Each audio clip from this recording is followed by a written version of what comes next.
BBC and the Royals, it continually seems to be big business for them. But what are they planning next? Hi, good morning, Neil Sean here in the very heart of London. Nice to see you today. If you're looking at this wonderful building next to me, this belonged way back to the Earl of Birkenhead. Birkenhead, for those that don't know, is up in Liverpool, wonderful district, home of another brilliant creation, that of Lily Savage, created by the wonderful comedian and host and beautiful dog lover, Paul O'Grady. But the Earl of Birkenhead lived here until 1930. These splendid houses, when you think you must have had a lot of money. He was a, lawyer, amongst other things, but clearly a very wealthy person, because this area in London is just steeped with lots of blue plaques and people who lived here. You know, I don't think I'll be getting a blue plaque where I live. I think it'll be pulled down, to be honest. But nonetheless, let's get back to your breaking story of the day. This is a rather serious story. As we know, the BBC have had a fractious relationship with our British monarchy of late. We told you about the princesses and the press. And then, of course, we had the documentary with Bashir.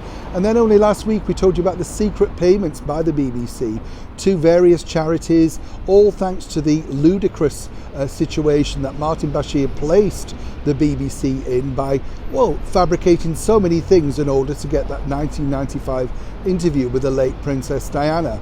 For what it's worth, my take on that is this.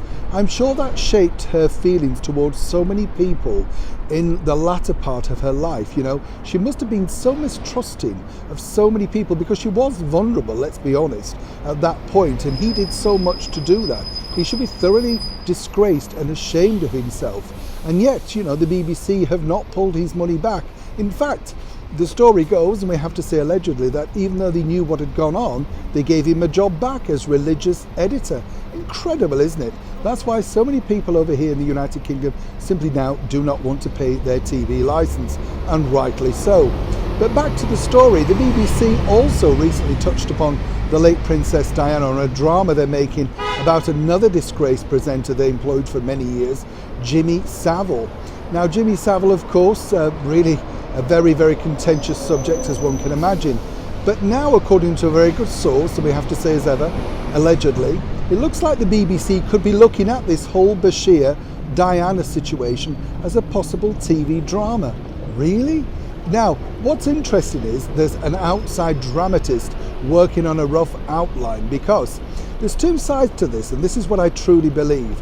The BBC, by perhaps taking this on board and making it their own productions, can give their side of the story as to how that happened, and obviously they're trying to make sure that the blame could be shifted. It can't. Too many people knew.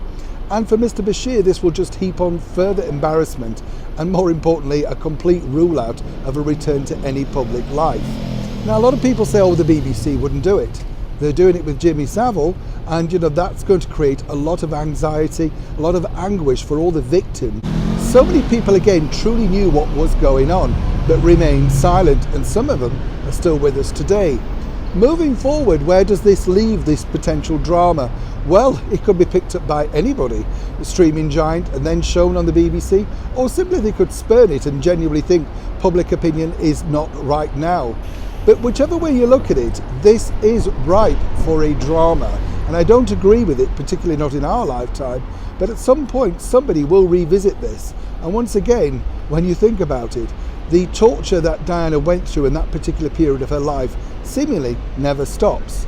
I, for one, hope somebody sees sense at the BBC and completely rebuffs this idea of turning this into something of a ratings winner.